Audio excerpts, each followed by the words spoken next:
నమస్కారం వార్తలకు స్వాగతం ముఖ్యాంశాలు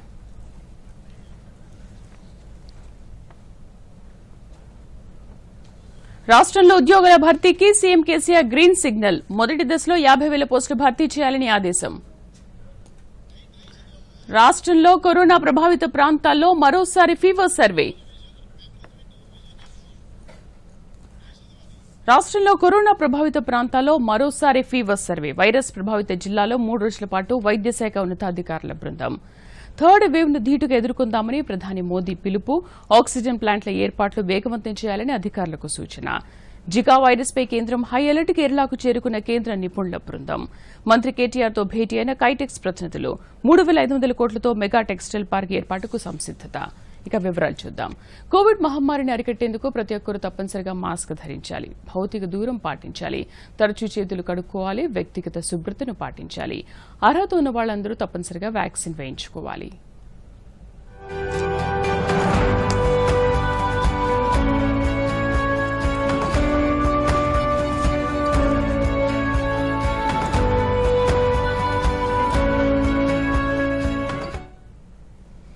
రాష్ట్రంలో ఉద్యోగుల ఖాళీలను తక్షణమే భర్తీ చేయాలని ముఖ్యమంత్రి కేసీఆర్ ఆదేశించారు 50,000 ప్రభుత్వ ఉద్యోగుల భర్తీ ప్రక్రియ తక్షణమే ప్రారంభించాలని సూచించారు ఉద్యోగుల భర్తీకి కీలకమైన నూతన జోనల్ విధానానికి ఇటీవల అడ్డంకులు తొలగిన నేపథ్యంలో ఖాళీల భర్తీ ప్రక్రియను ప్రారంభించాలని సీఎం స్పష్టం చేశారు ప్రభుత్వ ముఖ్య సలహాదారు రాజీవ్ శర్మ ప్రభుత్వ ప్రధాన కార్యదర్శి సోమేష్ కుమార్ సీఎంఓ ముఖ్య కార్యదర్శి నరసింహరావు సీఎంఓ కార్యదర్శి రాజశేఖర్ రెడ్డి ఆర్థిక శాఖ ముఖ్య కార్యదర్శి రామకృష్ణారావు తదితరులతో ఉద్యోగ ఖాళీల భర్తీ అంశంపై ముఖ్యమంత్రి ఉన్నత స్థాయి సమీక్ష నిర్వహించారు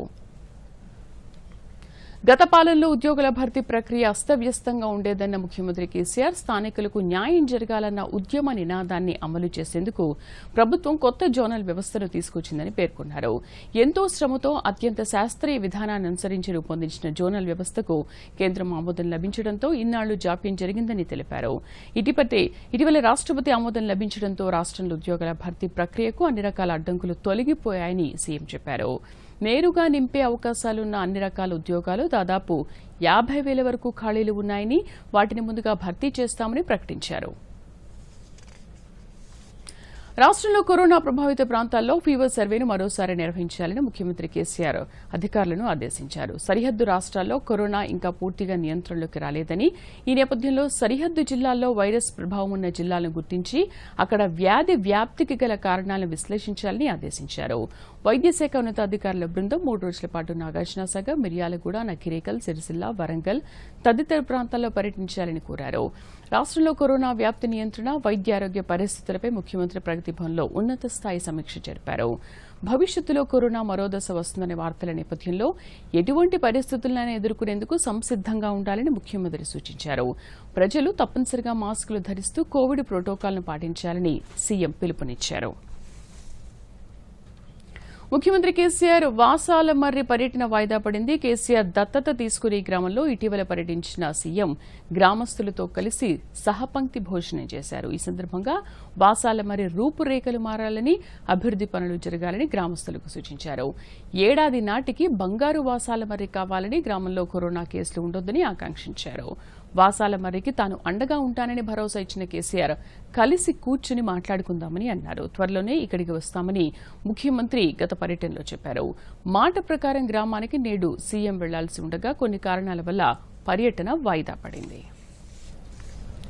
కరోనా కట్టడికి తీసుకుంటున్న చర్యలో భాగంగా ఆక్సిజన్ లభ్యత ఉత్పత్తిపై ప్రధానమంత్రి నరేంద్ర మోదీ ఉన్నత స్థాయి సమీక్ష నిర్వహించారు ఈ సందర్భంగా మాట్లాడుతూ దేశవ్యాప్తంగా నిర్మాణంలో ఉన్న 1,500కు పైగా పీఎస్ఏ ఆక్సిజన్ ప్లాంట్లు త్వరలో అందుబాటులోకి రావాలని ప్రధాని సూచించారు ఆక్సిజన్ ప్లాంట్ల నిర్వహణలో ఆసుపత్రుల సిబ్బందికి సమగ్ర శిక్షణ అందేలా చూడాలన్నారు క్షేత్రస్థాయి నుంచి జాతీయ స్థాయి వరకు ఆక్సిజన్ ప్లాంట్ల పనితీరును పర్యవేక్షించేందుకు ఇంటర్నెట్ ఆఫ్ థింగ్స్ ఐఓటీ వంటి అధునాతన పరిజ్ఞానాన్ని వినియోగించాలని ప్రధాని సూచించారు దేశంలో కరోనా సెకండ్ వేవ్ ఇంకా ముగియలేదని కోవిడ్ నిబంధనలు ఖచ్చితంగా పాటించాలని కేంద్ర ఆరోగ్య శాఖ సూచించింది దేశంలో కరోనా కేసులు తగ్గుముఖం పట్టినప్పటికీ గత వారం 66 జిల్లాల్లో 10% పైగా పాజిటివిటీ నమోదైందని కేంద్ర ఆరోగ్య శాఖ సంయుక్త కార్యదర్శి లవ్ అగర్వాల్ చెప్పారు ఢిల్లీలో మీడియా సమావేశంలో మాట్లాడుతూ 90 జిల్లాల్లో 80% పైగా కేసులు నమోదయ్యాయని తెలిపారు. 53% కేసులు మహారాష్ట, కేరళలోని వెలుగులోకి వచ్చాయని చెప్పారు. ఇదిలా ఉండగా దేశవ్యాప్తంగా తాజాగా 43,393 పాజిటివ్ కేసులు నమోదైనట్లు, రికవరీ రేటు 97.19% చేరుకున్నట్లు లవ్ అగర్వాల్ తెలిపారు. కాగా కేరళలో జికా వైరస్ కేసులు వెలుగు చూడడంతో కేంద్రం అప్రమత్తమైంది. 6 నిపుణుల బృందాన్ని కేరళకు పంపించింది. केरला के 14 जिले, तमिलनाडु, उड़ीसा, आंध्र प्रदेश, कर्नाटका, असम, वेस्ट बंगाल, मेघालय और मणिपुर में 2 से अधिक जिले ऐसे हैं जो कि देश के अधिकतम केसों में कंट्रीब्यूट कर रहे हैं। साथ ही एक एरिया ऑफ कंसर्न भी हम आपके सामने लाना चाहेंगे कि अगर हम देखें तो आज पाते हैं कि देश में 53% केसेस, अगर हम देखें यानी कि आधे से अधिक केसेस प्राइमरली 2 स्टेट से आ रहे हैं, जिसमें महाराष्ट्र एक है, दूसरी केरला है। तो अगर आप देखें कि पिछले एक हफ्ते के कंट्रीब्यूशन के टर्म्स में देश में जितने केसेस रिपोर्ट हुए उसके 21% केसेस महाराष्ट्र से आए हैं और 32% केसेस केरला से रिपोर्ट हुए हैं। यहाँ एक और कॉज ऑफ कंसर्न जो हम लोगों को सबमिट करना चाहेंगे, अगर आप देखें कि जहां एक स्थाई पर 3 जुलाई को महाराष्ट्र में 8,700 के करीब केसेस आ रहे थे, वह घटते घटते 6,700 तक पहुंचा, लेकिन उसके बाद से पिछले 3 दिनों से भी उसमें एक वृद्धि नोट की जा रही है। साथ ही अगर हम केरला में देखें तो जहां हम 2 जुलाई के समय पर 12,800 के करीब केसेस प्रतिदिन रिपोर्ट करते हुए देखते थे, वह घटते घटते 8,000 केसेस तक पहुंचा, लेकिन उसके बाद फिर करीब 14,000 और 15,000 केस प्रतिदिन के हिसाब से रिपोर्ट हो रहे हैं। हम स्टेट के साथ कोऑर्डिनेट कर रहे हैं। हमारे एफर्ट्स हैं कि स्टेट के साथ मिलकर इंटेंसिव कंटेनमेंट के थ्रू यहां पर इन्फेक्शन के स्प्रेड को कंट्रोल किया जाए।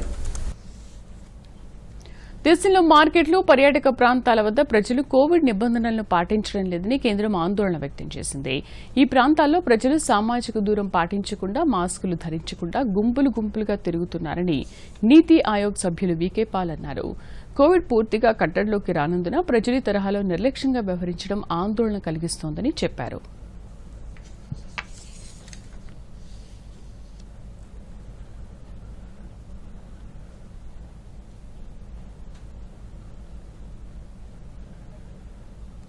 కరోనా మహమ్మారితో పోరాడుతూ ఆర్థిక పరిస్థితి దిగజారిన దేశాలకు అండగా నిలవాలని అంతర్జాతీయ ద్రవ్యనిధి సంస్థ నిర్ణయించింది. ఇందుకోసం $650 బిలియన్ అంటే 48.44 వేల కోట్ల రూపాయలు ఖర్చు చేసేందుకు ఎగ్జిక్యూటివ్ బోర్డు ఆమోదం తెలిపింది. ఐఎంఎఫ్ చరిత్రలో ఇదే అతిపెద్ద ఆర్థిక సాయం కానుందని సంస్థ ఎండీ క్రిస్టలినా జార్జివా చెప్పారు. కాగా ఐఎంఎఫ్ తాజా నిర్ణయాన్ని పలు అంతర్జాతీయ సంస్థలు స్వాగతించాయి. అభివృద్ది చెందుతున్న దేశాలు తక్షణమే $200 బిలియన్ సాయాన్ని పొందడానికి అవకాశం ఉందని అమెరికాలోని Jubilee USA network executive director Eric లింకాఫ్టీ చెప్పారు. పేద దేశాల్లో కరోనా వ్యాక్సినేషన్ కు ఈ సాయం ఉపయోగపడుతోందన్నారు. రాష్ట్రంలో పెట్టుబడులు పెట్టడానికి మరో సంస్థ ముందుకొచ్చింది. కేరళకు చెందిన ప్రముఖ వస్త్ర వ్యాపార సంస్థ కైటెక్స్ రాష్ట్రంలో 3,500 కోట్ల పెట్టుబడులు పెట్టడానికి సుముఖత వ్యక్తం చేసింది. ప్రగతి భవన్లో రాష్ట్ర ఐటీ పరిశ్రమల శాఖ మంత్రి కేటీఆర్ కైటెక్స్ కంపెనీ ప్రతినిధులు సమావేశమయ్యారు. ఈ సందర్భంగా జౌళి రంగంలో పెట్టుబడుల యోచనపై మంత్రితో బృందం చర్చించింది. పారిశ్రామిక విధానాలు, జౌళి రంగంలో అవకాశాలను మంత్రి కేటీఆర్ కైటెక్స్ ప్రతినిధులకు వివరించారు. తెలంగాణలో మెగా టెక్స్టైల్ పార్క్ ఏర్పాటుకు కైటెక్స్ సంస్థ సుముఖత వ్యక్తం చేసింది. రాష్ట్ర మంత్రివర్గం ఈ నెల 13న భేటీ కానుంది. ప్రగతి భవన్లో ముఖ్యమంత్రి కె చంద్రశేఖరరావు అధ్యక్షతన మధ్యాహ్నం 2 గంటల నుంచి మంత్రివర్గ సమావేశం జరుగుతుందని ముఖ్యమంత్రి కార్యాలయం తెలిపింది. రాష్ట్ర ప్రభుత్వం ప్రతిష్టాత్మకంగా చేపట్టిన పల్లె పట్టణ ప్రగతి, హరితహారం కార్యక్రమాలతో పాటు రాష్ట్రంలో కరోనా పరిస్థితులు తదితర అంశాలపై మంత్రివర్గంలో చర్చిస్తారు. అలాగే కృష్ణా నీటి పంపకాలతో పాటు ఆంధ్రప్రదేశ్ చేపట్టిన ఎత్తిపోతల ప్రాజెక్టుపై ఏ విధంగా ముందుకు వెళ్లాలన్న దానిపై కూడా మంత్రివర్గం భేటీలో నిర్ణయం తీసుకునే అవకాశం ఉంది. రాష్ట్రంలో ప్రభుత్వం చేపట్టిన ఉచిత చేప పిల్లల పంపిణీ వల్ల మత్స్య సంపద ఉత్పత్తి 20 లక్షల టన్నులకు పెరిగిందని ఆ శాఖ మంత్రి తలసాని శ్రీనివాస్ యాదవ్ చెప్పారు. 2017లో మత్స్య ఉత్పత్తి 1.65 లక్షల టన్నులని తెలిపారు. మొబైల్ ఫిష్ అవుట్లెట్ వాహనాలు మంత్రి నిన్న హైదరాబాద్లో లబ్దిదారులకు అందజేశారు. ఈ సందర్భంగా మాట్లాడుతూ చేపల విక్రయానికి మొబైల్ వాహనాలను 60% సబ్సిడీపై మత్స్యకారులకు అందిస్తున్నామని తెలిపారు. ఇప్పటివరకు 130 వాహనాలు పంపిణీ చేశామన్నారు. ప్రభుత్వ పథకాలను సద్వినియోగం చేసుకుని ఆర్థికంగా సామాజికంగా అభివృద్ది చెందాలని మంత్రి తలసాని మత్స్యకారులకు సూచించారు. బీజేపీ రాష్ట్ర అధ్యక్షుడు బండి సంజయ్ నాగర్ కర్నూలు జిల్లా కేంద్రంలో పార్టీ కార్యాలయాన్ని ప్రారంభించారు. అనంతరం కొల్లాపూర్ నుంచి సోమశిల ప్రాజెక్టు వరకు బైక్ ర్యాలీ నిర్వహించారు. ఈ సందర్భంగా మాట్లాడుతూ సోమశిల సిద్దేశ్వరం మధ్య 600 కోట్ల రూపాయలతో బ్రిడ్జి నిర్మించేందుకు కేంద్రం అనుమతులు జారీ చేసిందని చెప్పారు. ఇది పూర్తయితే తిరుపతికి 80 కిలోమీటర్ల దూరం తగ్గుతుందన్నారు. సంగమేశ్వర ప్రాజెక్టు నుంచి పోతిరెడ్డిపాడు హెడ్ రెగ్యులేటరీకి ఏపీ ప్రభుత్వం 9 టీఎంసీల నీటిని తరలించేందుకు ప్రయత్నిస్తోందని ఆరోపించారు. దీనివల్ల రానున్న రోజుల్లో ఉమ్మడి రంగారెడ్డి, పాలమూరు, నల్గొండ జిల్లాల్లో నీటి ఎద్దడి ఏర్పడుతుందని అన్నారు. ఈ విషయంలో ముఖ్యమంత్రి కేసీఆర్ చర్యలు తీసుకోవడం లేదని విమర్శించారు. భారత పరిశ్రమల సమైక్య సిఐఏ సమకూర్చిన నిధులతో హైదరాబాద్ అంబర్పేటలో ఏర్పాటైన పోలీస్ ఆసుపత్రిని నగర కమిషనర్ అంజనీ కుమార్ ప్రారంభించారు. ప్రారంభోత్సవ కార్యక్రమంలో అదనపు కమిషనర్ శిఖా గోయల్, ఇతర ఉన్నతాధికారులు పాల్గొన్నారు. ఈ సందర్భంగా అంజనీ కుమార్ మాట్లాడుతూ కార్పొరేట్ సామాజిక బాధ్యతలో భాగంగా ఆసుపత్రి నిర్మాణానికి నిధులు ఇచ్చినందుకు సిఐఐకి ధన్యవాదాలు తెలిపారు. పోలీస్ సిబ్బంది వారి కుటుంబాల కోసం కేవలం నెల రోజుల వ్యవధిలోనే 10 పడకలతో ఈ ఆసుపత్రి నిర్మించినట్లు కమిషనర్ తెలిపారు. ఈసీజీ వంటి వైద్య పరీక్షలు నిర్వహించేందుకు కూడా సదుపాయాలు ఇందులో ఉన్నాయన్నారు. ఆఫీసర్స్ ఫ్యామిలీ మెంబర్స్ కి ట్రీట్మెంట్ కి ఒక మంచి సెంటర్ ఉంది. ఈ సందర్భంలో డాక్టర్ సత్యనారాయణ రెడ్డి గారు మన డిపార్ట్మెంట్లో లాస్ట్ ఆల్మోస్ట్ 4 డికేడ్స్ నుంచి చాలా మంది ఆఫీసర్స్ కి ఫ్యామిలీ మెంబర్స్ కి ట్రీట్మెంట్లో ఉన్నారు. ది ఎంటైర్ ఆపరేషన్ ప్రాజెక్ట్ ఇది మన శిఖా గోయల్ గారికి నేతృత్వంలో జరిగింది. అండ్ ఆల్ ద 5 జోన్స్ తరఫు నుంచి కూడా సపోర్ట్ వచ్చింది. నేను సిటీ పోలీస్ తరఫు నుంచి అందరికీ చాలా థ్యాంక్స్. తెలంగాణ తెదేపా అధ్యక్షుడు ఎల్ రమణ పార్టీ పదవికి రాజీనామా చేశారు. ఈ మేరకు రాజీనామా లేఖను పార్టీ జాతీయ అధ్యక్షుడు చంద్రబాబుకు పంపారు. టీఆర్ఎస్ లో చేరాలని నిర్ణయించుకున్నట్లు ఈ రోజు అధికారికంగా రమణ ప్రకటించారు. రాష్ట్ర ప్రగతిలో భాగస్వామ్యం కావాలనే ఉద్దేశ్యంతోనే టీఆర్ఎస్ లో చేరుతున్నట్లు ఆయన వెల్లడించారు. 30 ఏళ్లుగా తన ఎదుగుదలకు తోడ్పడిన చంద్రబాబుకు ఆయన కృతజ్ఞతలు తెలిపారు. గురువారం మంత్రి ఎర్రబెల్లి దయాకర్రావుతో కలిసి రమణ ప్రగతి భవన్లో ముఖ్యమంత్రి కేసీఆర్తో భేటీ అయిన సంగతి తెలిసిందే.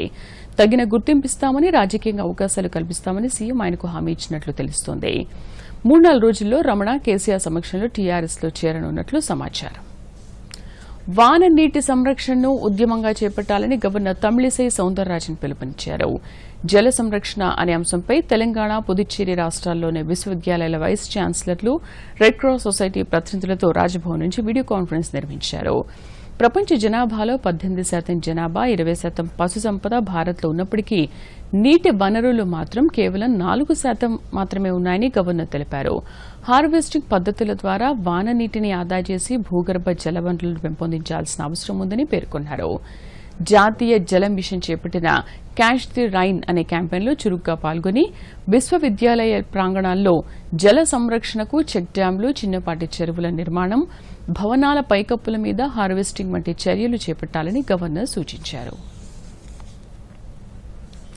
జగిత్యాల జిల్లా కోరుట్లలో జిల్లా బీజేపీ కార్యవర్గ సమావేశం జరిగింది. సమావేశానికి ఎంపీలు ధర్మపురి అరవింద్, సోయం బాపురావులు హాజరయ్యారు.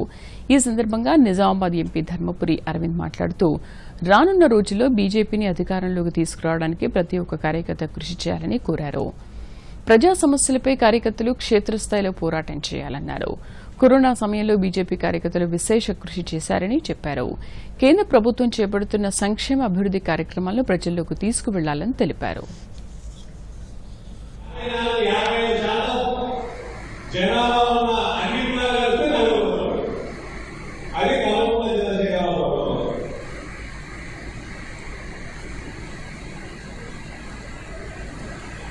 ఇప్పటికన్నా మోదీ గారి ప్రభుత్వం, మోదీ గారి ఆలోచనలు, మోదీ గారి అవలంబించే విధానాన్ని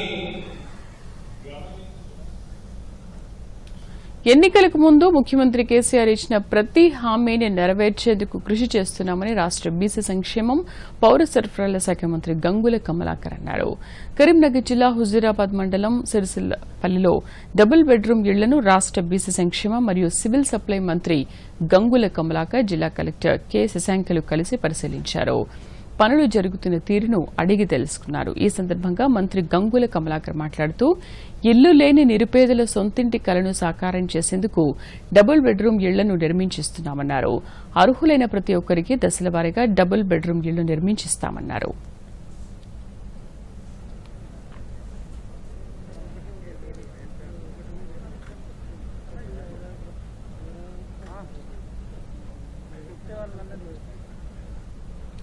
సూర్యాపేట పట్టణ ప్రగతి కార్యక్రమంలో రాష్ట విద్యుత్ శాఖ మంత్రి జగదీష్ రెడ్డి పాల్గొన్నారు. సూర్యాపేట మున్సిపాలిటీ పరిధిలోని సద్దుల చెరువు వద్ద నూతనంగా నిర్మిస్తున్న మినీ ట్యాంక్ బండ్, జమునానగర్ వైకుంఠధామంలో కొత్తగా ఏర్పాటు చేస్తున్న బర్నింగ్ యూనిట్, డంపింగ్ యార్డులను ఆయన సందర్శించారు.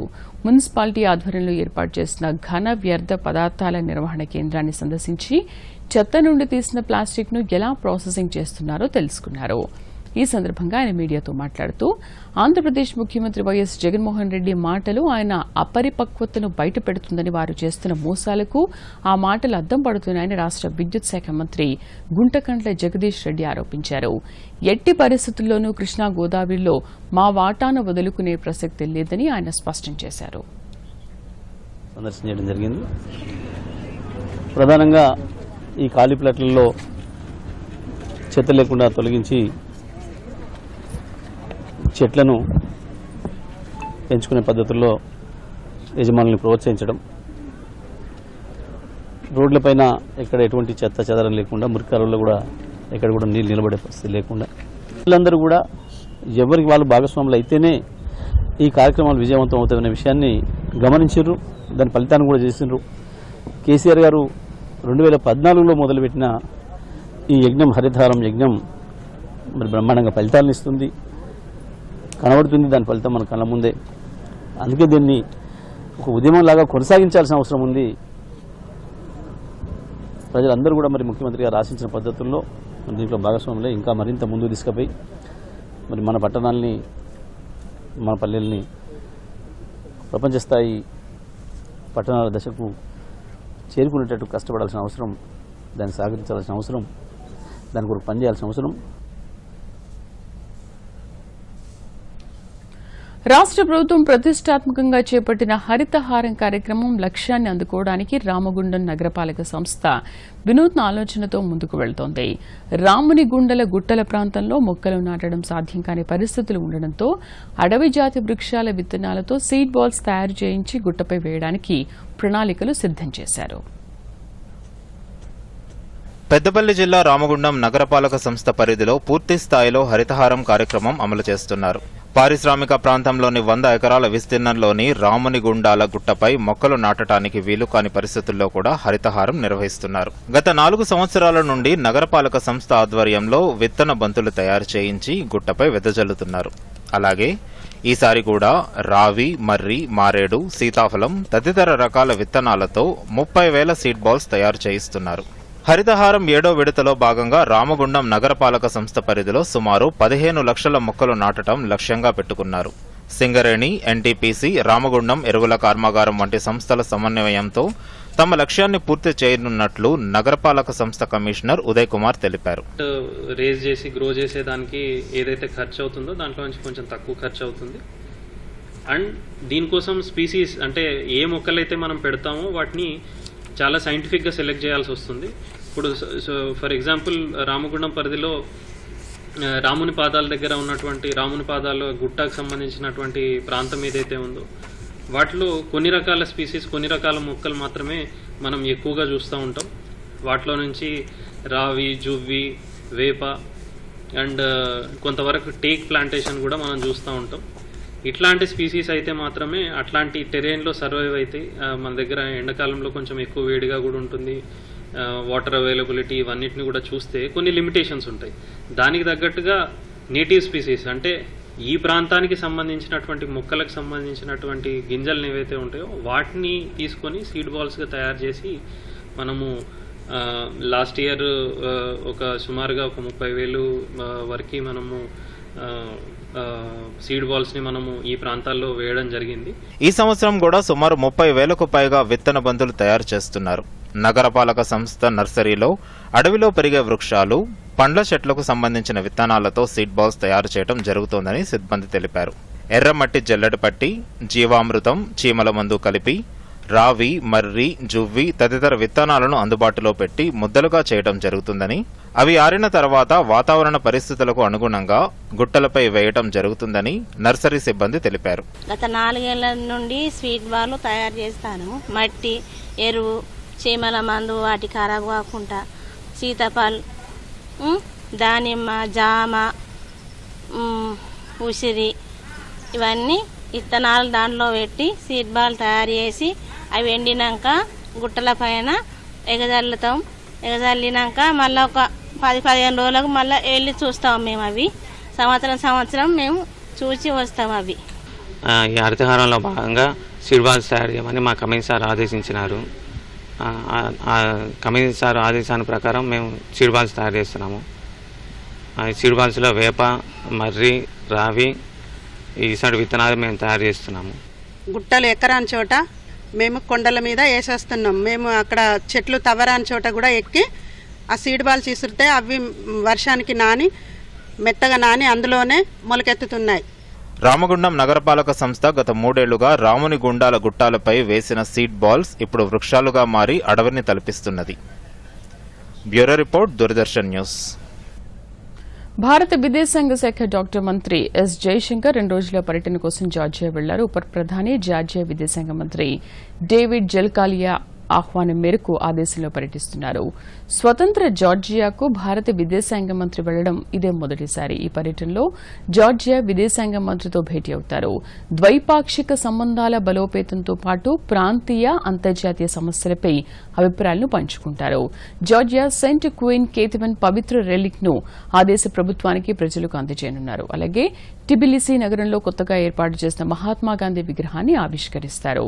కాగా అంతకుముందు రష్యా పర్యటనలో ఆ దేశ విదేశాంగ మంత్రి సెర్గే లవ్రోవ్తో కలిసి జైశంకర్ సంయుక్త విలేకరుల సమావేశంలో మాట్లాడారు. ఆఫ్ఘనిస్తాన్లో పరిస్థితుల పట్ల భారతదేశం నిశితంగా దృష్టి సారించిందని జైశంకర్ చెప్పారు. ఆఫ్ఘనిస్తాన్లో శాంతిని నెలకొనాలంటే ఆర్థిక, సాంఘిక రంగాల్లో అత్యధిక అభివృద్ది జరిగే విధంగా భారత్, రష్యా కృషి చేయాలన్నారు. Democratic terms are maintained. We are both committed to an independent, sovereign, united and democratic Afghanistan. Yes, of course, we are concerned at the direction of events in Afghanistan. We stress is that we must see a reduction in violence. Violence cannot be the solution for the situation in Afghanistan. And at the end of the day, who governs Afghanistan has a legitimacy aspect to it. I think that is something which cannot and should not be ignored.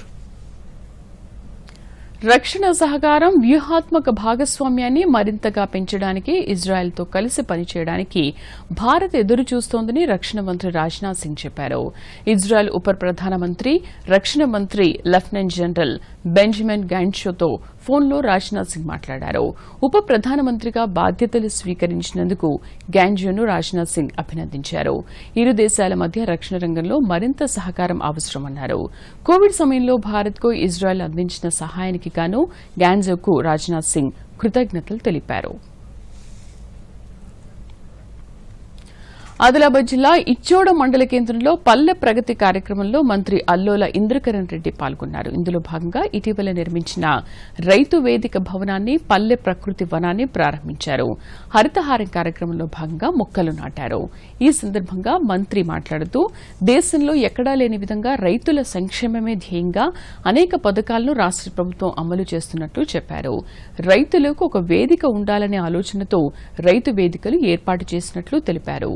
సంప్రదాయ పంటలకు స్వస్తి పలికి దీర్ఘకాలం పాటు ఆదాయాన్నిచ్చే పంటల సాగుపై రైతులు దృష్టి సారించాలని సూచించారు.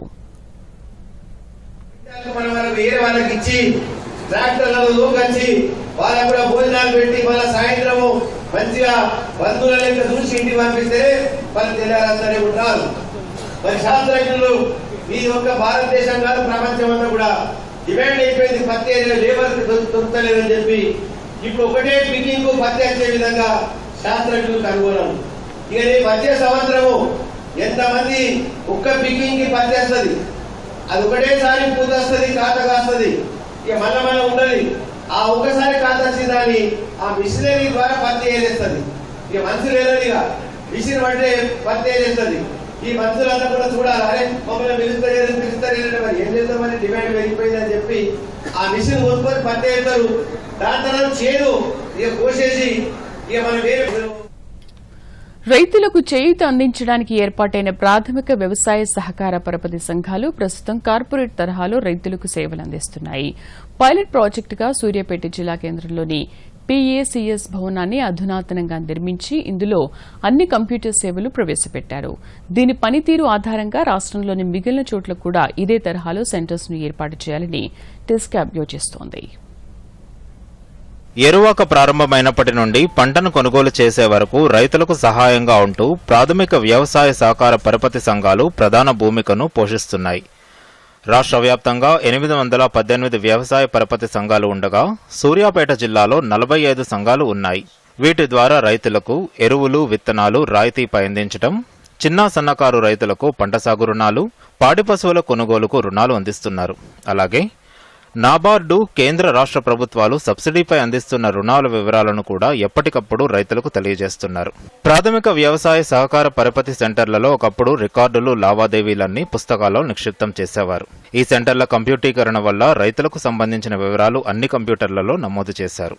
పూర్తి పారదర్శకతతో ప్రైవేటు బ్యాంకుల తరహాలో ప్రస్తుతం సేవలు అందిస్తున్నారు. ఇక్కడ మేము ఇంతకుముందు మొత్తం కూడా మాకు మాన్యువల్గా ఉండేది. ఇప్పుడు మొత్తం కూడా తెలంగాణ గవర్నమెంట్ వచ్చిన తర్వాత మొత్తం కూడా ఆన్లైన్ సిస్టమ్ అయింది. ఆన్లైన్ సిస్టమ్ కావడం ఏంటంటే మాకు రైతులు వచ్చి అప్పులు అడిగినా కానీ ఎంత అప్పు ఉంది సంగతి అని చెప్పి అడిగి కూడా మాకు తొందరగా ఆన్లైన్లో చూసి అమ్మటే చెప్పేవాళ్ళం. ఇది చెప్తున్నాం. ఇప్పుడు ఇంతకుముందు ఏంటంటే వాళ్ళు అప్పు ఎంత ఉందని చెప్పితే లెజర్లో మొత్తం దోడి చాలా టైం పట్టేది. ఇప్పుడు ఏంటంటే టైం చాలా సేఫ్ అవుతుంది. మాకు ఆన్లైన్ దోడిందంటే మాకు ప్రతిదీ కూడా ప్రతి విషయంలో కూడా మాకు చాలా సేఫ్గా ఉంటుంది.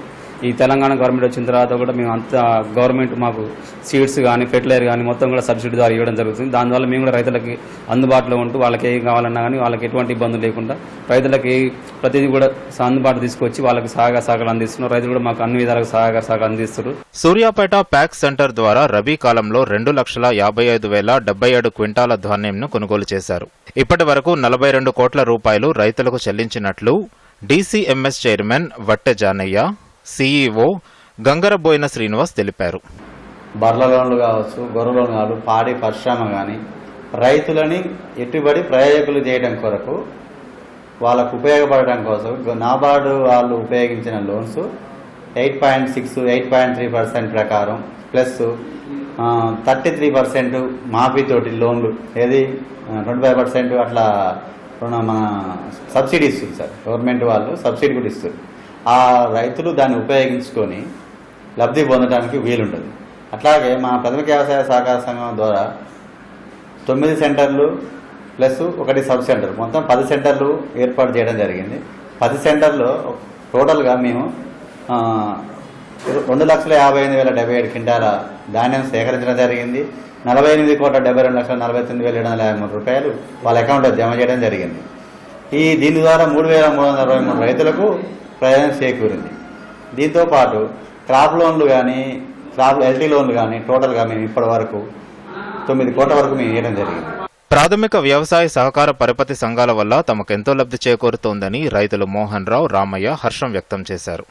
కమిటీ నుంచి పరపతి సంఘం నుంచి మేము అప్పుగా తీసుకున్నాం. ప్రతి కారు వడ్డీ కట్టుకుంటూ వస్తున్నాం. మాకు ఇందులో తీసుకున్న రుణానికి చాలా మంచి అవకాశం కల్పించిన ప్రభుత్వాలకు మరియు ఈ ఈ ఆఫీసు ఉద్యోగస్తులు అందరికీ కూడా ధన్యవాదాలు తెలుపుతున్నాం. మన అధికారులందరికీ ధన్యవాదాలు. మనకి కల్పించిన వారికి ధన్యవాదాలు. మన ప్రభుత్వం మంచిగా ఈ సహకారం చేసింది. అంతవరకు మంచిగా నడుస్తుంది. ఖరీఫ్, రబీ సీజన్లలో ప్యాక్ సెంటర్ల ద్వారా ధాన్యాన్ని కొనుగోలు చేస్తుండటంతో రైతులకు మెలుగు జరుగుతున్నది. Bureau report, Doordarshan news. Jammu కాశ్మీర్లో నియంత్రణ రేఖ వద్ద జరిగిన కాల్పుల్లో వీర మరణం పొందిన సిపాయి జశ్వంత్ కుమార్ రెడ్డి పార్థివ దేహాన్ని నిన్న హకీంపేట్ ఎయిర్పోర్ట్ స్టేషన్కు తీసుకొచ్చారు. త్రివిధ దళాల సీనియర్ అధికారులు జశ్వంత్ రెడ్డి పార్థివ దేహం వద్ద పుష్పాంజలి ఘటించారు. అనంతరం ఆయన స్వస్థలం గుంటూరు జిల్లా దరివాడ గ్రామానికి పార్థివ దేహాన్ని తరలించారు. నేడు జశ్వంత్ రెడ్డి భౌతిక కాయానికి సైనిక లాంఛనాలతో అంత్యక్రియలు జరుగుతాయి. భారత్ శ్రీలంక పర్యటన కాస్త ఆలస్యంగా ప్రారంభం కానుంది. ఆతిథ్య జట్టు లంకలో బ్యాటింగ్ కోచ్, డేటా అనలిస్టులకు కరోనా సోకడమే ఇందుకు కారణం. దీంతో ఈ నెల 13 జరగాల్సిన తొలి మ్యాచ్ను 17వ తేదీకి మార్చుతూ నిర్ణయం తీసుకున్నారు. ఈ విషయాన్ని అధికారికంగా ప్రకటించారు. ప్రస్తుతం లంకలో ఉన్న టీమిండియా జట్టు ప్రాక్టీస్లో బిజీగా ఉంది. ఈ పర్యటనలో భాగంగా ఇరు జట్ల మధ్య 3 వన్డేలు, 3 టీ20లు జరగనున్నాయి. మన టీంకు శిఖర్ ధావన్ కెప్టెన్సీ వహిస్తాడు. 3 వన్డేలు వరుసగా ఈ నెల 17, 19, 21 తేదీల్లో నిర్వహించనున్నారు. టీ20లు ఈ నెల 24, 25, 27 తేదీల్లో జరపనున్నట్లు ప్రకటించారు. ముఖ్యాంశాలతో వార్తలు ముగిద్దాం. నమస్కారం. దూరదర్శన్ యాదగిరి వార్తల్ని ఇప్పుడు సోషల్ మీడియాలో కూడా చూడొచ్చు. యూట్యూబ్ అయితే డీడీ న్యూస్ తెలంగాణ, ట్విట్టర్ వేదిక అయితే DD news Telangana @DD Yadagiri news, Facebook అయితే డీడీ న్యూస్ తెలంగాణ. లైక్ చేయండి, షేర్ చేయండి, సబ్స్క్రైబ్ చేయండి. రాష్ట్రంలో ఉద్యోగాల భర్తీకి సీఎం కేసీఆర్ గ్రీన్ సిగ్నల్. మొదటి దశలో 50,000 పోస్టులు భర్తీ చేయాలని ఆదేశం. రాష్ట్రంలో కరోనా ప్రభావిత ప్రాంతాల్లో మరోసారి ఫీవర్ సర్వే. వైరస్ ప్రభావిత జిల్లాల్లో 3 రోజుల పాటు వైద్య శాఖ ఉన్నతాధికారుల బృందం. థర్డ్ వేవ్ ను ధీటుగా ఎదుర్కొందామని ప్రధాని మోదీ పిలుపు. ఆక్సిజన్ ప్లాంట్ల ఏర్పాటు వేగవంతం చేయాలని అధికారులకు సూచన. జికా వైరస్ పై కేంద్రం హై అలర్ట్. కేరళకు చేరుకున్న కేంద్ర నిపుణుల బృందం. మంత్రి కేటీఆర్ తో భేటీ అయిన కైటెక్స్ ప్రతినిధులు. 3,500 కోట్లతో మెగా టెక్స్టైల్ పార్క్ ఏర్పాటుకు సంసిద్దత.